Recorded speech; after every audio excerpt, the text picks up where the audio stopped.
ஓம் சாய்ராம். பாபா தான் வாழ்ந்த காலத்தில் நிறைய அதிசயங்கள் செஞ்சிருக்கிறாரு. ஸ்ரீ சாய் சச்சரிதம் புத்தகத்திலிருந்து பாபா தன் பக்தர்களுக்கு செய்த அதிசயம் ஒன்றை பார்ப்போம். பாபா எப்படி தன் பக்தர்களின் பசியை அறிந்து அவர்கள் இருக்கும் இடத்திற்கே தேடி சென்று உணவை ஏற்றுக்கொண்டார் என்பதை விளக்கும் ஒரு சுவாரஸ்யமான மற்றும் நெகிழ்ச்சியான கதையை இந்த வீடியோவில் பார்க்கலாம். மும்பையை சேர்ந்த தார்காட் குடும்பத்தினர் பாபாவின் மீது அளவு கடந்த பக்தி கொண்டவர்கள். ஒரு முறை திருமதி தார்காட்டும் அவருடைய இளைய மகனும் ஷீரடியில் தங்கி பாபாவை தரிசித்து வந்தனர். ஆனால் குடும்பத் தலைவரான பாபா சாஹேப் மட்டும் மும்பையிலேயே தன் வேலையின் காரணமாக தங்கியிருந்தார். மும்பையில் இருந்த மகன் ஷீரடிக்கு கிளம்பும்போது தன் தந்தையிடம் ஒரு நிபந்தனை விதித்தான்.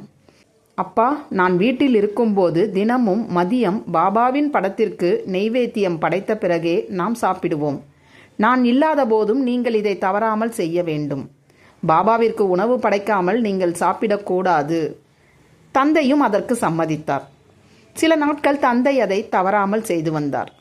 ஆனால் ஒரு நாள் மதிய உணவின் போது சமையல்காரர் உணவை பரிமாறினார்.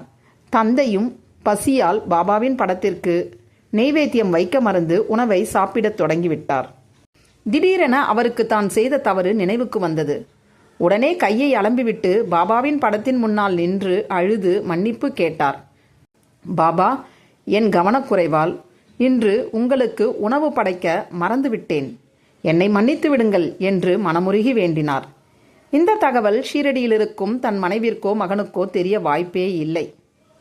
அதே நாள் அதே மதிய நேரத்தில் ஷீரடி மசூதியில் பாபா மதிய உணவு சாப்பிட அமர்ந்தார். அப்போது திடீரென பாபா திருமதி தார்கட்டை பார்த்து பேசத் தொடங்கினார். அம்மா, இன்று மதியம் நான் மும்பைக்கு சென்றிருந்தேன். அங்கே உன் கணவர் எனக்கு உணவு படைக்க மறந்துவிட்டார். ஆனால் அவர் பசியோடு அழுது வருந்தியதைக் கண்டு நான் அவரிடமிருந்து எதையும் எதிர்பார்க்காமல் அவராக கொடுத்த உணவை, மன்னிப்பை ஏற்றுக்கொண்டேன். ஆனால் மசூதியில் நீ எனக்கு அன்போடு கொடுத்த அந்த பூரியும் தக்காளி ரசமும் மிகவும் சுவையாக இருந்தது. அதை நான் திருப்தியாக சாப்பிட்டேன் என்றார். பாபா இதை கூறியதும் திருமதி தார்கட்டிற்கு தூக்கி வாரி போட்டது. ஏனெனில் அன்றைய தினம் அவர் பாபாவிற்காக தனியாக பூரியும் தக்காளி ரசமும் சமைத்து எடுத்து வந்திருந்தார். பாபா அதைதான் குறிப்பிடுகிறார் என்பதை உணர்ந்து அவர் ஆனந்த கண்ணீர் வடித்தார். அடுத்த சில நாட்களில் மும்பையிலிருந்து தந்தை எழுதிய கடிதம் ஷீரடிக்கு வந்தது. அதில் அன்றைய தினம் தான் பாபாவிற்கு நெய்வேத்தியம் படைக்க மறைந்த கதையை எழுதியிருந்தார். இரண்டு பக்கமும் நடந்த விஷயங்களை ஒப்பிட்டு பார்த்த தார்கட் குடும்பத்தினர், பாபா எங்கும் நிறைந்திருக்கிறார், அகிலாண்ட கோடி பிரம்மாண்ட நாயகர் என்பதையும் தன் பக்தர்களின் அன்பான உணவை அவர் எங்கிருந்தாலும் தேடி சென்று உண்பார் என்பதையும் உணர்ந்து சிலிர்த்து போயினர். இந்த கதை நமக்கு என்ன உணர்த்துது அப்படின்னா, பாபா வெறும் ஷீரடியில் உள்ள மசூதியில் மட்டும் வாழவில்லை. அவர் நம் ஒவ்வொருவரின் வீட்டிலும் இதயத்திலும் வாழ்கிறார்.